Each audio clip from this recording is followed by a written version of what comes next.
Cek 1 2.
Oke, assalamualaikum warahmatullahi wabarakatuh. Selamat siang dan salam sejahtera buat semuanya. Teman-teman, kali ini ketemu lagi dengan saya, Yunanta Setiawan, di live Instagram Trans Studio Mini Jember.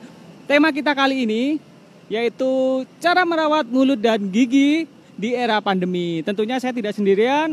Nanti saya akan ngobrol bersama seorang dokter gigi yang lagi ngehits dari Rumah Sakit Bakti Husada Krikilan Banyuwangi. Nah, buat teman-teman, jangan lupa setiap kita live IG pasti kita akan bagi banyak giveaway, bagi-bagi banyak hadiah dan goodie bag menarik. Yang pasti jangan lupa tanya aja langsung di komen, pertanyaannya apa nanti akan kita tanyakan ke dokternya dan nanti akan diseleksi oleh tim kita. Pertanyaan terbaik akan mendapatkan hadiah menarik dari Trans Studio Mini Jember berupa kartu bermain dan goodie bag menarik. Nah, kita akan mulai session kita nanti pukul 14.30 tepat, jadi 1 menit lagi. Tetap stay tune di Instagram Trans Studio Mini Jember ya.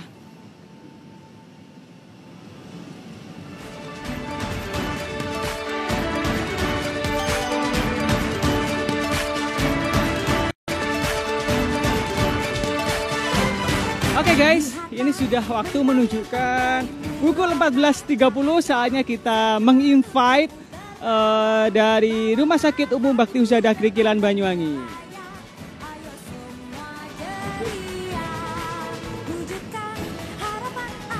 Oke, kita akan mulai coba untuk menghubungi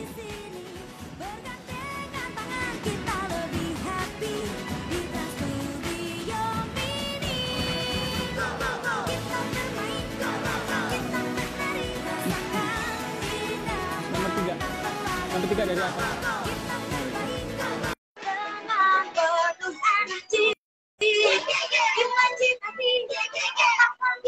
Kita akan mencoba terhubung dengan Rumah Sakit Bakti Husada Krikilan.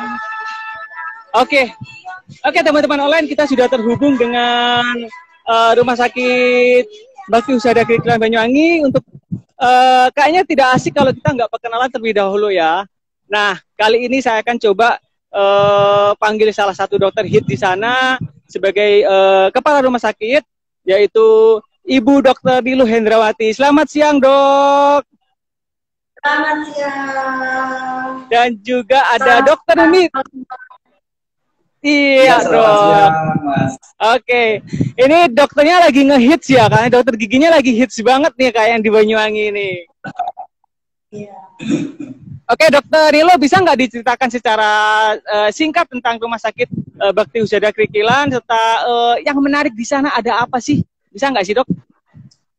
Oke, terima kasih. Rumah Sakit Bakti Husada Krikilan ini didirikan sejak tahun 1898. Jadi mungkin sebelum kita lahir ya kayaknya ya. Wah, jauh itu, Dok ya.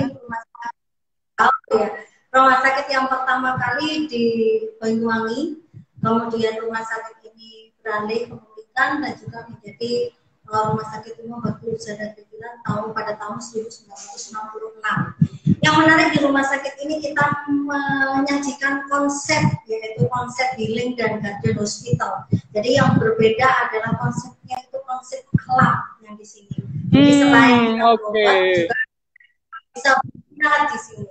Jadi keunggulan kita juga selain fisioterapinya, juga keunggulannya adalah pengobatannya secara healing garden, yaitu menyatukan antara alam dan juga secara medisnya. Oh, keren banget ya, Dok ya? Iya. Oke, nah, tapi memang kalau di sana itu lengkap ya, Dok ya? Mulai dari semua dokter-dokter spesialisnya, apakah lengkap atau memang masih kurang beberapa dokter mungkin? Jadi kan ada beberapa mungkin pasien yang butuh spesialis apa, itu sudah lengkap semua nggak di sana, Dok?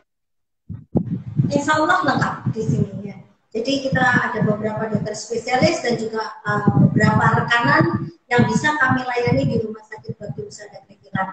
Salah satu program yang terbaru di Rumah Sakit Krikilan adalah yaitu program Pelangi, yaitu Peduli Lansia Banyuwangi, di mana memberikan prioritas atau atensi khusus terhadap lansia-lansia di Banyuwangi. Inilah salah satu ciri khas atau salah satu cara kita untuk mengabdi untuk lansia-lansia di Banyuwangi.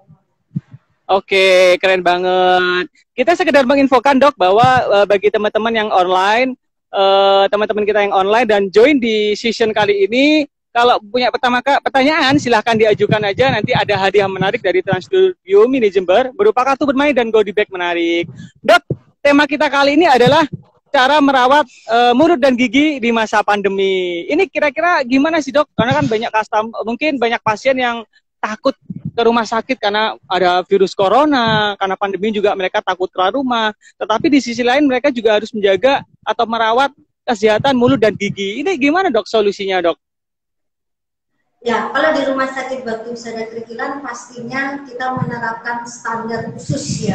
Jadi tidak perlu takut karena di rumah sakit kami mulai dari screening, kemudian petugas kami juga menggunakan APD dan juga mempunyai perhatian yang khusus untuk atensi atau perhatian khusus terhadap proteksi untuk COVID-19 ini. Dan di sini untuk kita sharing bersama dalam hal ini session kita pada saat ini dengan Trans Studio Mini Jember dan juga Rumah Sakit Bakti Husada Krikilan, kita mencoba untuk berbagi ilmu bagaimana sih merawat kesehatan gigi dan mulut di masa pandemi. Terkadang orang menyepelekan, oh iya ketika pandemi kita berhenti sebentar untuk merawat kesehatan gigi dan mulut. Dan di sini ada Dokter Gigi Mimit Ariwibowo yang ahlinya ini spesialis gigi. Oke, halo Dokter Mimit. Mas. Udah ditunggu-tunggu ini sama beberapa netizen ini kayaknya. Dok, bisa dibantu nggak, Dok? Seberapa penting sih kita itu merawat mulut dan gigi kita gitu, Dok? Ya, kalau ditanya seberapa penting, jawabannya pasti saya akan menjawab itu sangat penting banget, Mas. Gitu. Jadi kelihatannya aja kayak beberapa dari kita dan mungkin secara umum banyak yang menyepelekan kesehatan gigi dan mulut ya. Betul. Ya, karena rata-rata yang datang ke dokter gigi itu kalau sudah ada keluhan baru datang. Nah, jadi kesadaran kita untuk apa namanya, menjaganya itu, antisipasi lebih awal itu masih sangat kurang. Jadi kalau ada pertanyaan apakah kesehatan gigi dan mulut untuk menjaga ini sangat penting sekali. Banyak hal yang bisa mempengaruhi kondisi umum tubuh kita bila kesehatan program mulut kita tidak dijaga. Seperti itu, Mas. Betul. Kalau kita untuk ke dokter gigi itu ada batas waktu nggak, dokter Mimit? Jadi berapa bulan sekali, berapa tahun sekali gitu untuk periksa gigi? Idealnya kalau melakukan pemeriksaan di dokter gigi minimal dilakukan setiap 6 bulan sekali. Setiap 6 bulan sekali, berarti kalau setahun 2 kali ya, Mas. Ya, tapi tidak menutup kemungkinan kadang-kadang misalnya ada keluhan sebelum dari 6 bulan, ya masa kita harus nunggu 6 bulan ya, otomatis. Iya, betul. Kita periksakan ke dokter gigi terdekat, nggak usah nunggu 6 bulan. Kelamaan ya, Dok ya? Kelamaan. Tapi memang, Dok, kadang-kadang itu jujur kalau kita, saya sendiri pun jarang banget ke dokter gigi, Dok. Kenapa ya? Karena itu ada perasaan jujur ada perasaan takut sebenarnya saya ke dokter gigi itu. Kenapa? Yang pasti gigi saya nggak bagus. Yang kedua, saya takut disuntik gitu loh, Dok. Jadi kadang-kadang tuh kayak sebenarnya tuh iya, karena takut jadi malas gitu loh. Jadi gigi itu makin lama malah makin berantakan. Itu sebenarnya juga nggak boleh ya, Dok ya? Ya, jangan. Semestinya nggak boleh seperti itu. Ketakutan itu manusiawi ya, Mas. Ketakutan itu manusiawi. Karena kita memang harus butuh dan memang dianjurkan untuk melakukan pemeriksaan gigi minimal 6 bulan sekali. Ya mau nggak mau, suka nggak suka, sebaiknya dilakukan pemeriksaan. Mungkin juga tambahannya, Mas. Mungkin boleh. Ketakutan di kita. Termasuk saya juga dulu waktu sebelum sekolah kedokteran gigi. Zaman kecil saya takut ke dokter gigi karena apa? Karena lihat alatnya. Gitu, Dok ya. Yang terpampang nyata di depan muka kita itu alat dokter gigi seperti itu. Tapi ya kalau misalnya kita punya dokter gigi langganan atau gimana gitu ya di tempat-tempat tertentu, pasti si dokter itu akan memberikan edukasi yang membuat nyaman pasiennya. Jadi ketakutan, kecemasan yang tidak beralasan itu bisa dihilangkan. Oke, jadi sebenarnya juga sosialisasi juga penting yang Dokter Mimit ya. Betul, mungkin dari lingkungan keluarga, lingkungan sekolah ataupun lingkungan yang lain bahwa jangan pernah takut untuk ke dokter gigi karena memang mau nggak mau namanya gigi itu kan dalam artian indera yang menurut saya penting ya, Dok ya, mulut ini karena kan kita ngobrol sama orang, betul.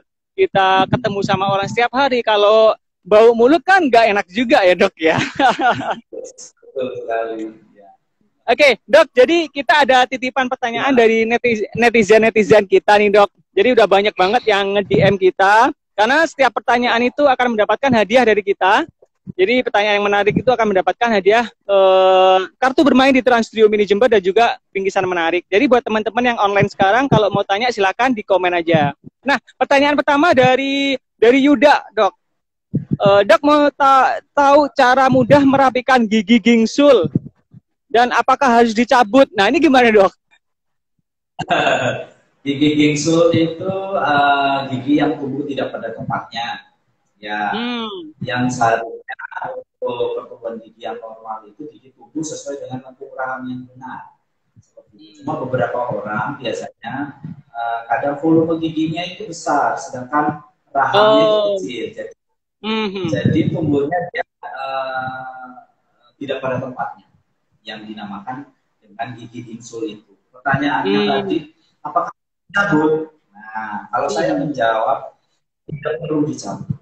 Dan jangan dicabut. Kenapa, Dok? Gigi gingsul itu sebaiknya jangan dicabut. Terus kemudian kalau ada pertanyaan lagi, perawatan yang pas gigi gingsul bisa dilakukan perawatan bracket atau yang kita kenal dengan perawatan bezel. Perawatan yang pas untuk gigi gingsul adalah perawatan bezel. Nah, untuk perawatan behelnya, nanti dokter gigi yang akan merawat itu yang akan menilai apakah gigi kita itu ada yang dicabut atau tidak. Seperti itu. Padahal sebenarnya gigi gingsul untuk tahun 2020 itu ngetren banget loh, Dok. Di Korea itu semua udah pada gingsul semua. Kalau nggak gingsul itu nggak bagus ya. Iya, saya juga gingsul sih, Dok, sebenarnya. Jadi ini mewakili pertanyaan saya juga nih, Dok. Dok, ini juga ada pertanyaan nih. Dokter mau tanya, sebaiknya pembersihan karang gigi dilakukan rutin itu berapa kali? Kemudian, apakah tidak ada resiko penyebaran virus melalui kontak ketika ke dokter gigi? Terima kasih, dokter. Ya, setiap dokter gigi melakukan praktek pasti, apalagi di masa sekarang ya, pasti menggunakan APD. APD itu alat proteksi untuk dokternya. Seperti itu. Jadi kalau ditanya berapa kali kita harus membersihkan karang gigi, menurut saya tergantung dari si pasien yang punya karang gigi. Kalau kita datang ke dokter gigi untuk membersihkan karang gigi, itu pasti si dokter akan memberikan informasi tentang, Mbak, ini karang giginya harus dibersihkan 2 bulan lagi ya. Kemungkinan banyak atau emasnya karang giginya cepat tumbuh deh. Jadi kayaknya harus sering-sering rajin kontrol gigi untuk mengecek. Oh gitu memang. Seperti tadi untuk pemeriksaan minimal 6 bulan sekali. Kita bisa lakukan pemeriksaan karang gigi minimal 6 bulan sekali. Cuma kan ya apa ya harus nunggu 6 bulan kan enggak. Ya. Jadi disesuaikan aja. Oke. Jadi nggak harus setiap bulan ya, Dok. Karang gigi itu dibersihkan, Dok ya. Betul, tidak harus setiap bulan, harus nunggu 6 bulan. Oke. Karena memang kadang-kadang saya sendiri juga ada sih, Dok. Karang gigi kadang-kadang itu kurang pede kalau ngomong sama orang karena ada karang giginya itu. Nah itu pengen banget sih bersihinnya, itu kadang-kadang juga takut ya ke rumah sakit karena kan musim corona juga gitu kan, Dok. Tapi kalau tahu gini memang mau nggak mau harus saya bersihkan. Dok, ada pertanyaan lagi, Dok. Dari Fitri. Dok, tanya bagaimana cara menghentikan atau menghilangkan kebiasaan gigi mengkerap saat tidur malam. Kiat-kiat agar hal tersebut tidak terulang kembali bagaimana ya, Dok? Terima kasih, dokter. Gimana, Dok? Ya. Jadi kayak dia itu kebiasaan mengkerat gigi itu gimana sih, Dok? Gini-gini gitu ya? Bunyi-bunyi gitu ya? Nah, biasanya kalau pasien seperti itu dipengaruhi kadang-kadang itu dipengaruhi oleh kelelahan atau si pasien itu bekerja keras, mungkin ada ya, bahasa saya itu mengartikan tekanan pekerjaan atau gimana ya, stres itu bisa membuat kita tidur. Jadi kebiasaan buruk yang dipengaruhi dengan psikis si pasien itu. Dan yang kebanyakan tahu kalau si pasien itu mengerot adalah orang-orang di sekitarnya, orang-orang yang tidur bersama dia misalnya. Ngerot-ngerot. Penyelesaian untuk masalah seperti itu biasanya kembali ke kita ya, Mas, kembali ke kita ya, Mbak. Betul. Jalani hidup sehat saja, menjalani segala sesuatu dengan bersyukur misalnya, karena yang dipengaruhi kebiasaan buruk itu pada umumnya psikis kita. Oke. Kerjaan atau kalau kita masih kuliah yang beban kuliah atau kalau sekolah yang beban sekolah, jalani semua dengan santai, syukuri semua apa adanya, hidup sehatlah seperti itu. Saya percaya kalau seperti itu dilakukan dengan baik, kebiasaan kita akan berkurang. Kalau misalnya kebiasaan itu tidak berkurang sama sekali, bisa dikonsultasikan dengan dokter gigi dekat ya, Mbak Fitri. Tanyakan apa yang dilakukan dengan kebiasaan tidak baik yang saya miliki. Itu kebiasaan tidak baik yang harus dilihat. Bahaya juga lama-lama, Dok ya, kalau kita terus-terusan mengkerut gigi itu, Dok. Iya betul, giginya habis Mas nanti. Iya, ya nanti ompong ya, Dok. Dok, ini ada pertanyaan lagi dari Mutia Mutiar HMSNT. Selamat siang dok, kemarin saya iseng scroll Instagram, lalu menemukan produk yang mengklaim bisa merontokkan plak dan karang gigi. Apakah itu aman ya dok? Karena saya nanyanya ke saya ya, saya dokter gigi, saya tetap akan menyarankan Mbak Mutia harus ke dokter gigi ya. Oke. Sebaiknya jangan coba-coba dok ya. Jangan coba-coba ke produk yang kita tidak kenal. Ya karena kita tidak tahu posisinya apa, cara kerjanya seperti apa, apalagi efeknya itu seperti apa. Jadi sebaiknya konsultasikan segala sesuatunya ke profesional yang membidangi hal itu. Karena memang kalau kita lihat Instagram itu, bahkan di Instagram kita sendiri itu sering banget dok, iklan-iklan lewat itu memang nggak jauh-jauh dari cara mudah 3 hari plak gigi harus bisa hilang, terus dalam berapa hari dengan produk itu gigi menjadi putih. Itu sebenarnya juga agak ngeri juga dok ya. Ya, mending langsung ke dokter ya dok ya. Betul, karena mungkin dengan diharapkan dengan datang ke dokter ada informasi-informasi yang tidak diberitahukan di Instagram itu. Terus juga kita nggak tahu ya siapa yang menjual produk itu di Instagram, apakah betul dokter gigi misalnya atau orang umum, kita nggak tahu. Jadi sebaiknya konsultasikan dulu. Biar nggak coba-coba, karena juga resikonya tinggi bagi kita juga ya dok ya. Oke dok, ini juga ada pertanyaan dari Rizky Tanyuniarti. Dokter mau tanya, kalau gigi habis jatuh terus rusak, sebaiknya dirawat saja atau dicabut dok? Gigi sebelah mana dulu ya? Biasanya oh iya betul. Gigi depan. Gigi depan ya biasanya kalau gigi rusak karena jatuh, itu biasanya jatuh yang rusak adalah gigi depannya. Apa yang harus dilakukan dengan gigi rusak di depan? Yang pertama pasti yang jelas harus ke dokter gigi ya Pak. Gitu. Iya betul dok. Lakukan konsultasi. Nah, nanti biasanya dokter gigi akan melihat kondisinya, kemudian merencanakan apa yang harus dilakukan untuk kasus gigi seperti itu. Kalau ditanya kalau ditanya apakah harus dicabut, belum tentu. Untuk merawat kasus setelah kecelakaan banyak. Ya, biasanya itu kalau misalnya gigi itu bisa dipertahankan, kita dokter gigi akan mempertahankan gigi. Ada prosedur perawatannya untuk mempertahankan. Tapi kadang-kadang kan ada itu dok, teman-teman sendiri juga kalau ketika ada insiden kecelakaan itu gigi depan ini patah gitu kan, jadi tinggal separuh. Kadang-kadang kan malu juga dok ya. Ini aduh malu banyak, malu. Solusinya gimana dok? Apakah dicabut aja atau ditambal aja dok?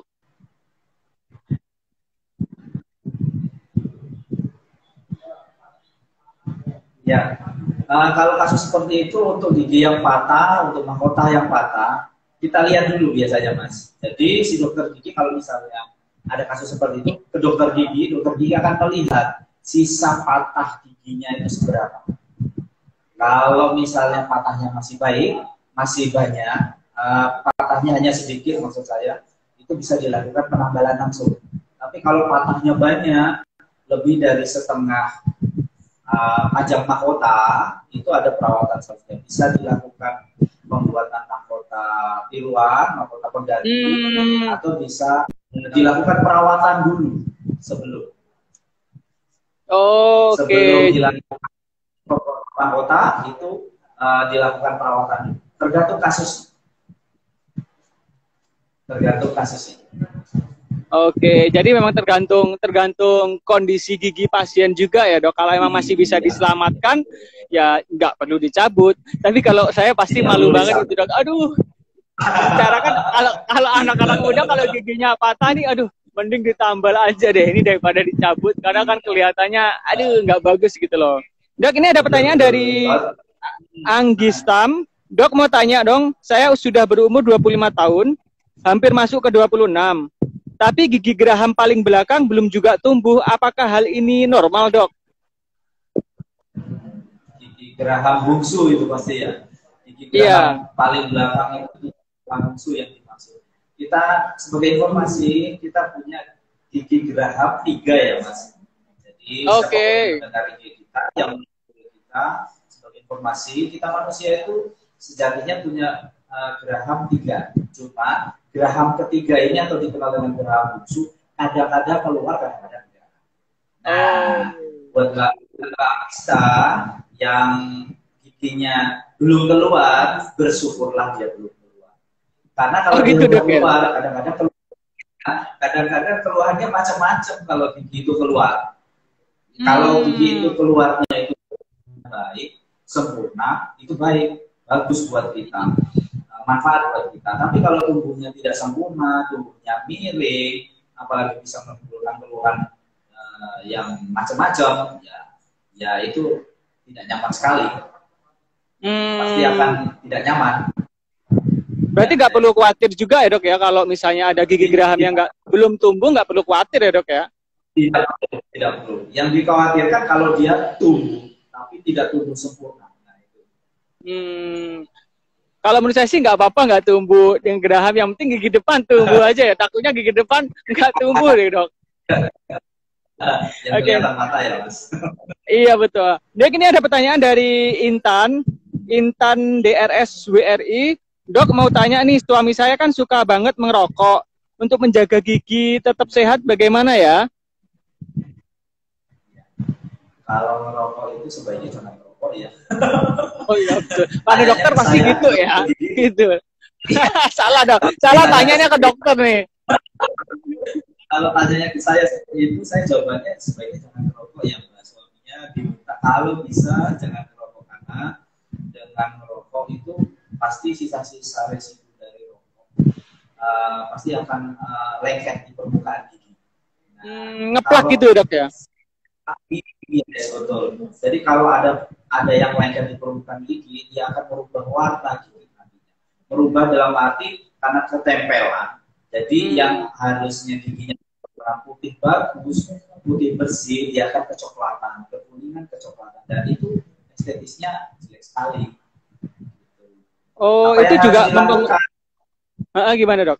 Ya, apa yang harus dilakukan dengan seperti itu? Kalau misalnya si suami mbaknya tadi itu tidak bisa menghilangkan rokok dan punya masalah di perubahan warna karena rokoknya, kontrolkan ke dokter gigi, kita akan lakukan perawatan di sana. Jadi ya kadang-kadang anak-anak zaman sekarang itu nggak bisa terpisahkan dari rokok dan kopi ya dok ya. Jujur itu pasti anak-anak sekarang itu seperti itu. Dan itu, nah kadang-kadang mereka juga bingung merawat gigi itu. Kalau punya kebiasaan merokok dan ngopi itu benar-benar bisa ngeplak di gigi banget ya dok ya.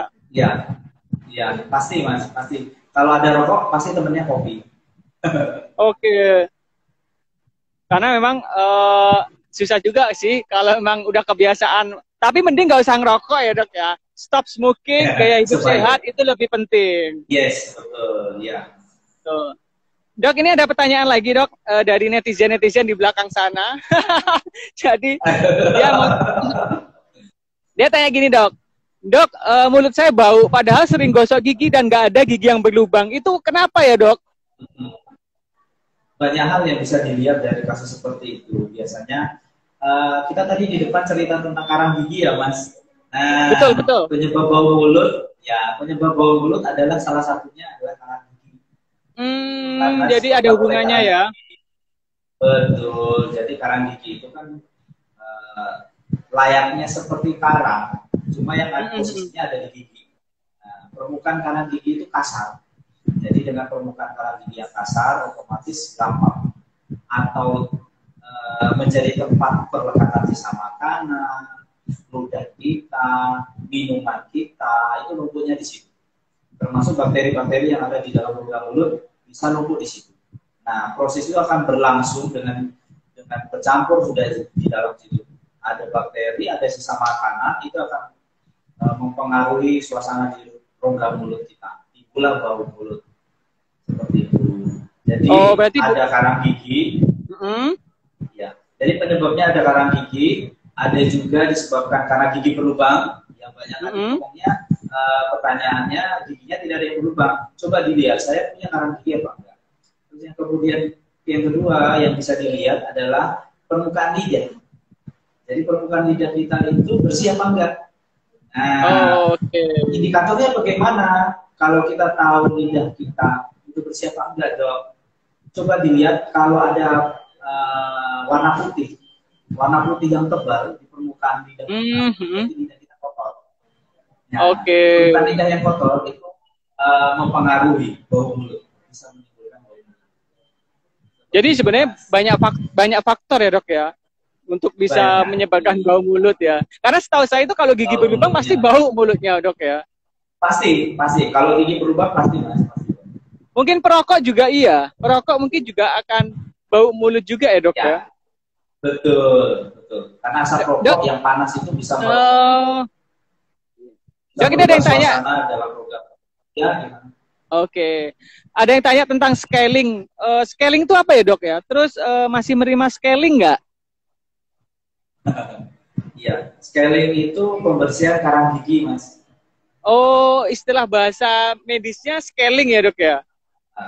Scaling itu kalau tindakan perawatannya adalah scaling, sedangkan alat yang digunakan adalah scaler, seperti itu. Jadi perawatan membersihkan karang gigi itu dikenal dengan scaling. Ya. Oke, Dok, ini ada yang tanya lagi nih. Wah, ini dokternya kayaknya ngehit banget nih. Jadi banyak banget nih pertanyaan-pertanyaan dari... Karena memang permasalahan gigi dan mulut itu nggak ada habisnya ya, Dok ya. Kalau dibahas itu nggak ada habisnya. Betul. Nggak ada habisnya. Ini ada yang mau tanya, Dok. Dok, saya itu sering berdarah gusinya saat menggosok gigi. Itu kenapa ya, Dok? Kekerasan mungkin ya, Dok ya? Bisa. Teknik sikat gigi yang kurang benar itu bisa mempengaruhi. Seharusnya kan kalau menyikat gigi itu tidak perlu dengan tekanan sebenarnya. Oh, oke. Jadi kalau saya pribadi mengedukasi pasien saya, lakukan sikat gigi seperti kita mengelus kulit kita. Karena dengan melakukan tindakan itu sebenarnya sudah cukup baik dengan teknik yang benar ya. Selain itu juga pemilihan alat sikat gigi itu juga mempengaruhi. Jadi sebaiknya pilihlah sikat gigi dengan bulu sikat yang lembut. Jadi kalau kita beli sikat gigi itu kan coba dilihat ada tingkatan-tingkatannya. Medium, medium, soft. Ya biasa kalau di pasaran di luar itu coba kita lihat itu ada tingkatan-tingkatannya. Pilihlah yang soft. Atau kalau ada yang extra soft, saya lebih menyarankan yang extra soft. Oh, itu lebih aman di gusi. Iya, betul. Karena dia sangat lembut kan ya. Bantuan bulu sikat yang extra soft, terus dengan tanpa tekanan, dengan menggunakan teknik yang benar, kita aman menyikat gigi. Seperti itu. Jadi memang mau nggak mau kita harus milih sikat gigi yang halus ya, Dok ya. Itu lebih aman di gusi ya, Dok ya. Dok, ini ada pertanyaan dari Koirul Anwar 4781. Dokter mau tanya, saya punya anak usia 4 tahun. Giginya paling depan itu gigis dan kelihatan gusinya. Apakah itu jadi masalah? Terima kasih, Dok. Sama kayak anak saya nih, Dok. Giginya tuh habis. Gigi ya, Mas. Betul. Itu kenapa, Dok ya? Gigis itu karies awal. Karies itu gigi berlubang. Jadi biasanya kalau anak seusia itu terjadi karies awal sampai terjadi gigis yang dinamakan gigis itu. Biasanya kadang-kadang dipengaruhi dengan pola makannya, Mas. Jadi pola makannya seperti apa? Biasanya anak seusia segitu kalau diberikan susu formula kebanyakan. Jadi susu formula bukan susu formulanya yang disalahkan ya, saya tidak menyalahkan susu formulanya. Susu formula itu baik, cuma waktu pemberiannya yang kurang tepat. Jadi biasanya kadang-kadang kita orang tua itu memberikan susu formula itu di saat anak-anak kita itu mau tidur. Jadi sambil tidur si anak menyot dotnya yang berisi susu formula. Jadi sisa-sisa atau residu susu formula itu yang lengket di permukaan gigi Itu dilakukan berulang setiap hari sampai si anak berusia 4 tahun. Nah, sisa-sisa susu itu yang membuat kerusakan di gigi. Oh, jadi ini enggak, Dok?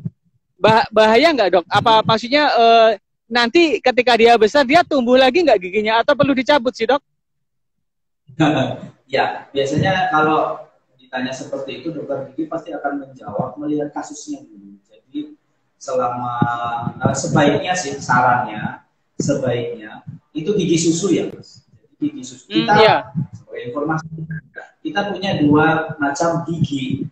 Yang pertama ketika kita masih kecil itu namanya gigi susu. Yang kedua gigi pengganti atau gigi permanen itu tumbuh nanti setelah gigi susu lepas. Jadi prinsipnya gigi susu itu tidak boleh lepas sampai gigi permanennya keluar. Oh, oke. Kita orang tua sebaiknya anak-anak kita itu jangan mengalami gigis. Gigis itu kan gigi mahkota gigi susunya sudah habis. Jadi rata dengan gusi. Nah, sebaiknya itu jangan terjadi. Pertanyaannya kembali, kalau misalnya itu terjadi, apa yang harus kami lakukan? Kontrolkan segera ke dokter gigi terdekat.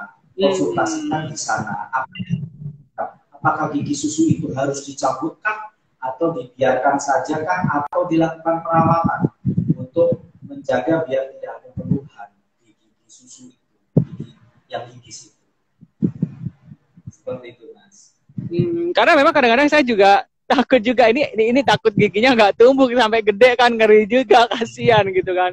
Karena memang anak kecil mau dilarang makan ini juga sebenarnya susah juga ya, Dok ya. Apalagi susu dan sebagainya, dia itu udah hobi banget ke anak-anak sekarang minum susu. Jadi mau nggak mau giginya itu pasti gigis gitu. Dok, ini ada pertanyaan. Kalau gigi rapuh dan mudah patah, penyebabnya apa ya? Jadi giginya itu rapuh gitu loh, Dok. Mudah patah. Kira-kira itu ada penyebabnya ya, Dok? Ya, kasus seperti itu banyak terjadi ya, Mas. Biasanya itu dulu waktu apa namanya ya, pembentukan giginya biasanya itu suplai nutrisi yang berkaitan dengan tumbuh kembang gigi di dalam gusi itu sangat kurang. Kebanyakan seperti itu. Dulu kalau kita mau flashback ke belakang, si ibu kita dulu memberikan kita makanan seperti apa yang bergizi buat kita, karena itu berpengaruh untuk kembang gigi yang kita punya. Yang kedua, ketika setelah tumbuh gigi full, ketika kita dewasa, makanan yang kita makan seperti itu bisa apakah banyak mengandung vitamin yang dibutuhkan untuk gigi kita apa tidak? Atau hanya sekedar enak-enakan aja, saya pokoknya makan apa aja, Dok, yang menurut saya enak. Jadi pengeroposan gigi itu dipengaruhi dari gizi ya. Kalau kita sudah dewasa dipengaruhi dari pola makan kita juga banyak. Ada nggak sih, Dok, kayak apa sih makanan atau makanan atau khusus yang bisa menguatkan gigi itu ada nggak, Dok? Sayuran atau buah jenis apa ya, Dok? Makanan yang mengandung kalsium tinggi ya, Mas. Keju, susu. Tapi biasanya kalau gigi kita yang sudah terlanjur kropos, mau kita makan keju dan susu berbanyak-banyak sepertinya kayak mustahil ya, Mas, karena sudah pengeroposan sudah terjadi. Jadi yang dilakukan ketika gigi kita kropos atau ada masalah lubang seperti itu, segera ke dokter gigi, konsultasikan di sana supaya dapat perawatan yang pas untuk gigi kita. Seperti itu. Ya, supaya memang lebih jelas ya, Dok, kira-kira giginya ini penyebabnya apa dan konsultasinya juga lebih clear gitu kan. Jadi pasien pun juga lebih aman. Dok, ini ada pertanyaan dari Kakung Dars. Dokter, saya punya cucu, sukanya makan permen karet. Bahayakah selalu makan permen karet? Bahaya, Dok? Dibilang bahaya karena ada manisnya ya. Pokoknya segala sesuatu yang berlebihan jangan diakomodasi ya. Itu. Jadi sebaiknya kita orang tua, saya juga orang tua, kita semua yang punya anak kecil, sebaiknya ikut berperan penting dalam mengendalikan apa yang dikonsumsi anak-anak kita. Seperti itu. Jadi bolehlah, tidak ada larangan mau makan coklat, boleh, mau makan permen juga boleh. Cuma catatannya tetap ada cumanya. Tetap ajarkan sikat gigi seperti itu. Karena kebiasaan sikat gigi harus dimulai lebih dini. Karena kalau kebiasaan sikat gigi sudah itu lebih awal, dia akan terbawa menjadi habitnya dia ketika dia dewasa. Seperti itu. Jadi kalau buat saya pribadi, mau makan apa aja terserah. Yang penting satu, sikat gigi harus tetap diajarkan, sikat gigi harus tetap diingatkan buat anak-anak kita. Supaya kenapa pengeroposan yang terjadi di awal yang disebabkan karena makanan manis itu tidak terjadi kalau kita lakukan rutinitas sikat gigi yang baik dan benar itu lebih awal, lebih dini. Seperti itu. Iya sih dok, memang ya kalau sesuatu yang berlebihan memang tidak baik ya dok ya. Ya. Kalau permen karet mungkin sesekali boleh, yang nggak boleh ditelan ya dok ya, itu yang nggak boleh dok ya. Kalau dikunyah boleh, kalau ditelan ya nggak boleh. Dok, kalau terkait dengan kesehatan mulut dan gigi ini, beberapa case kita kan pernah melihat cancer ya, tentang gigi dan mulut, mungkin cancer yang ada di sekitar gigi dan mulut. Nah itu penyebabnya biasanya apakah lebih karena keturunan atau mungkin lebih ke kayak pola gaya hidup ya dok ya? Yang saya lihat pengalaman saya banyak disebabkan karena gaya hidup mas. Gaya hidup kan banyak ya, bisa karena pola makan, bisa atau kesadaran akan kebersihan, menjaga kebersihan mulut, itu juga sangat-sangat berpengaruh terhadap munculnya penyakit-penyakit. Kelihatannya sepele ya, seperti pembicaraan kita di awal, gigi itu kelihatannya sepele, tapi kebanyakan dari kita hal-hal yang sepele itu ya memang disepelekan dan datang ke dokter gigi ketika sudah ada keluhan yang parah. Itu kalau menurut saya sangat-sangat telat ya mas, karena perawatan itu bisa dilakukan jauh-jauh hari, tidak harus menunggu ada keluhan. Nunggu ada masalah dulu ya baru datang. Apalagi nunggu nanti terjadi penyakit yang namanya cancer lah atau apa, bahaya. Ya, menurut kita itu kan kayaknya ya kok telat banget ya datangnya. Seperti itu. Jadi jangan sampai terjadi. Karena memang kita juga nggak bisa meremehkan ya dok ya, apalagi gaya hidup orang-orang masyarakat zaman sekarang itu lebih berbeda dengan beberapa puluh tahun yang lalu ya dok ya. Dan jenis makanannya pun yang dikonsumsi juga berbeda dengan makanan zaman orang-orang zaman dulu, apalagi anak-anak milenial yang dimana kombinasi rasa manis itu lebih banyak. Kopi kekinian banyak banget dok, mulai kopi yang pakai cup, kopi yang seperti kita ketahui kan banyak banget kopi-kopi itu. Jadi harusnya kita juga memang benar kata dokter Mimit, 6 bulan sekali ngecek lah sesekali, kira-kira gigi kita ada masalah apa enggak. Kalau nggak ada masalah, syukur-syukur alhamdulillah. Kalau ada masalah kan bisa langsung diobati ya dok. Iya. Dok, ini ada pertanyaan nih dok. Dok, saya pernah menggunakan behel untuk merapikan gingsul saya. Setelah 2 tahun lepas behel, saya merasa gigi saya semakin maju. Baikkah bagi kesehatan jika saya menggunakan behel kembali? Ya, tidak ada masalah ya. Sebaiknya kalau seperti itu, keberhasilan atau tidak berhasil dalam perawatan, konsultasikan ke dokter yang merawat. Ya. Jadi, Mbak atau Mas yang punya masalah yang sama, sebaiknya konsultasikan ke dokter yang merawat. Sampaikan keluhannya. Saya pasang behel, saya sudah selesai perawatan, sudah dilepas. Kok sekarang gigi saya kok tambah mancung, tambah ke depan seperti itu. Iya dok, betul. Apakah perlu saya menggunakan behel lagi atau tidak dok? Apakah dengan kondisi sekarang ini yang gigi saya kok terasa maju ke depan, apakah itu berbahaya buat saya atau enggak? Konsultasikan ke dokter yang merawatnya dulu. Saran saya seperti itu. Betul. Dok, ini ada pertanyaan yang hampir sama dengan pertanyaan saya sih sebenarnya secara pribadi. Dari Stephanie V mengatakan bahwa bleaching gigi itu aman nggak dok? Jadi kan saya kadang-kadang punya planning untuk memutihkan gigi, bleaching gitu. Memutihkan gigi, ya, memutihkan gigi tidak ada masalah dalam memutihkan gigi. Kalau ditanya aman apa enggak, saya akan jawab aman dengan catatan dilakukan oleh orang yang membidangi itu ya. Dalam hal ini adalah dokter gigi. Jadi jangan melakukan perawatan yang berhubungan dengan gigi di luar profesi, di luar dokter gigi. Saran saya seperti itu. Jadi atau berkeinginan, saya ingin membersihkan karang gigi atau memutihkan gigi seperti yang ditanyakan oleh Stefan tadi. Ingin memutihkan gigi lah, gigi saya agak kekuningan. Saya biar putih, biar kelihatan bagus estetis gigi saya, lakukan lagi dokter gigi. Seperti itu. Jangan lebih baik. Ya. Oke, lebih baik dengan ahlinya langsung ya dok, daripada coba-coba namanya gigi kita sendiri. Maunya bleaching nanti malah lebih hitam jadinya dok ya. Dok, ini ada pertanyaan lucu dari netizen juga nih dok. Orang tua zaman dulu tuh menggosok gigi menggunakan batu bata dok. Apakah itu ada hubungannya dengan kesehatan dok ya? Saya juga pernah dengar dok bahwa kalau orang zaman dulu tuh pakai batu bata kan yang digosok gitu dok. Emang betul ya dok ya? Ya, pakai batu bata atau pakai arang ya. Kalau dulu nenek mbah kita dulu, betul. Menggunakan resep itu, resep dalam tanda kutip.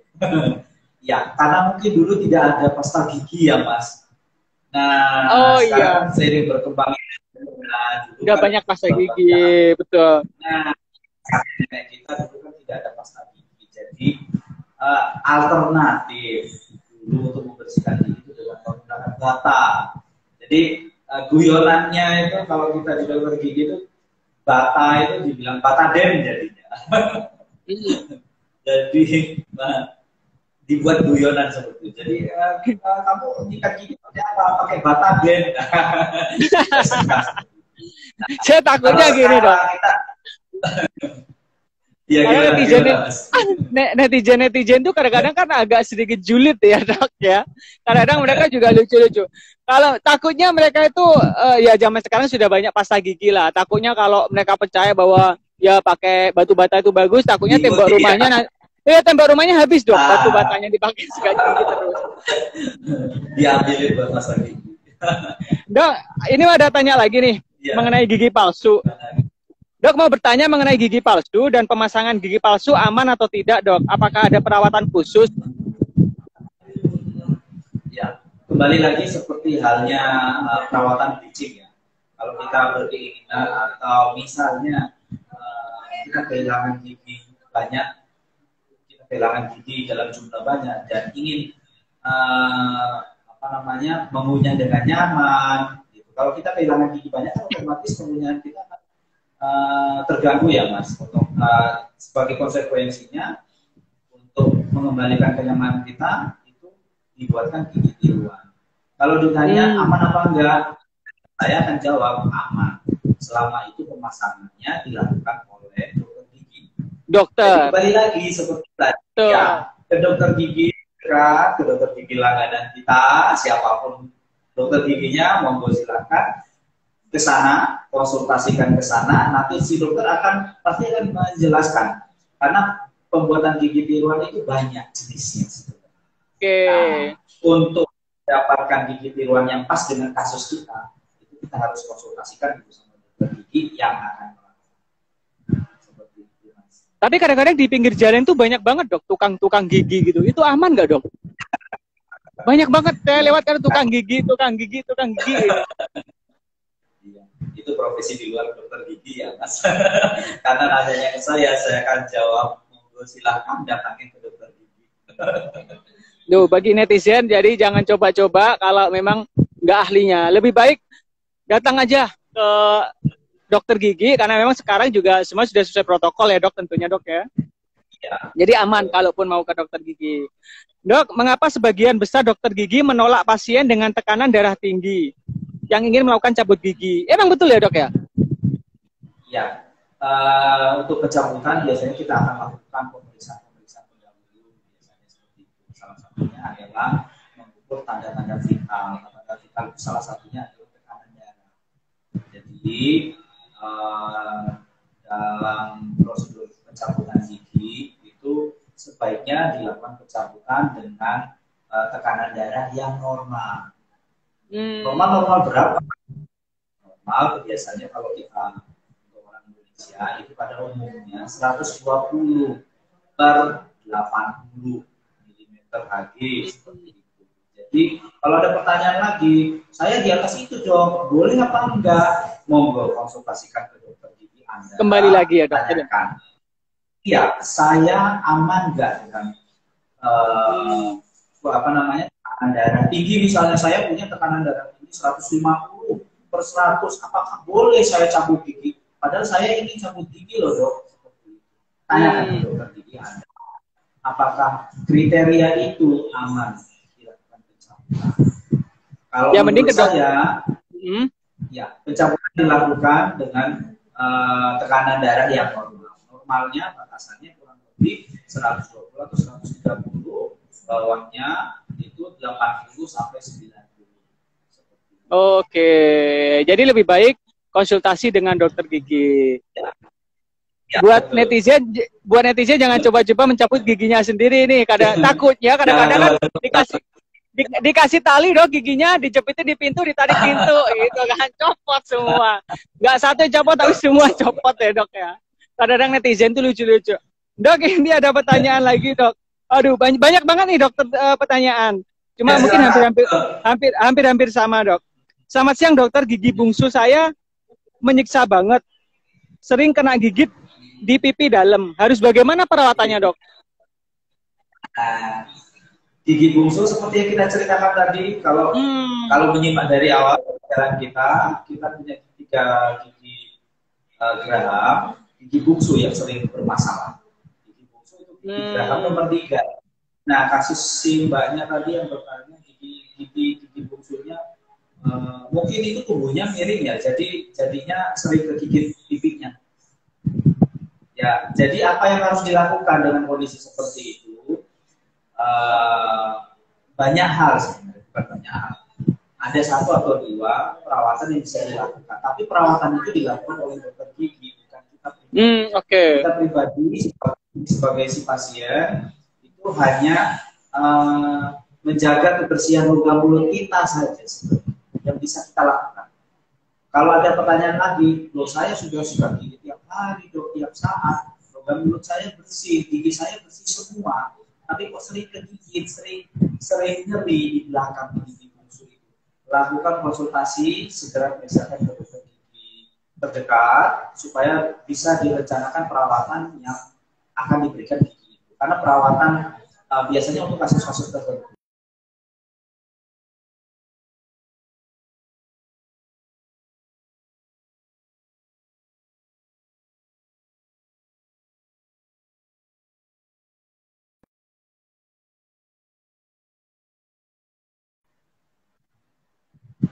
Jadi, dok, gimana? Harus ya. Tapi memang nggak mau lebih baik konsultasi langsung ke dokter gigi daripada kita dokter gigi manapun, tapi lebih bagus kalau ke dokter mimit ya dok ya. Kalau ke saya tunggu. Dok, seru banget perbincangan kita dengan dokter Mimit. Dok, sebelumnya di live IG kita selalu ada closing question dok. Kira-kira questionnya adalah pesan dokter Mimit untuk generasi milenial tentang gigi dan mulut apa dok? Ya, saya hanya ini pesanan saya ini sering digembar-gemborkan sama dokter gigi pada umumnya ya. Tapi ya kembali lagi seperti pembicaraan kita di awal. Apa yang saya pesankan ini sepertinya sepele. Tapi karena sepele ini banyak orang menyepelekan. Kita untuk perawatan gigi sebenarnya hanya satu sebenarnya.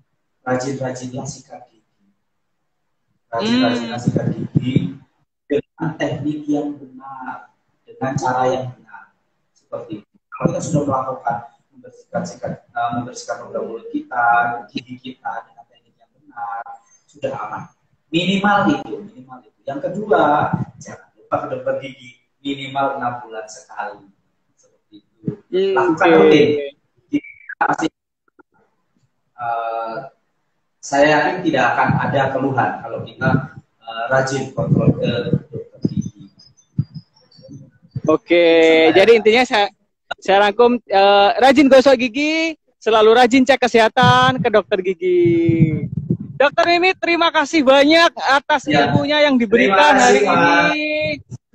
Sangat-sangat luar biasa, membantu bagi saya sendiri dan teman-teman yang ada netizen di belakang sana. Itu sudah terwakili semua. Terima kasih buat teman-teman di Rumah Sakit Mumbakti Husada Krikilan Banyuwangi. Semoga rumah sakitnya semakin keren, semakin maju dan semakin memberikan manfaat bagi masyarakat. Terima kasih, semoga sehat selalu Dokter Mimit. Selamat. Ya, terima kasih. Sampai jumpa lagi. Terima kasih.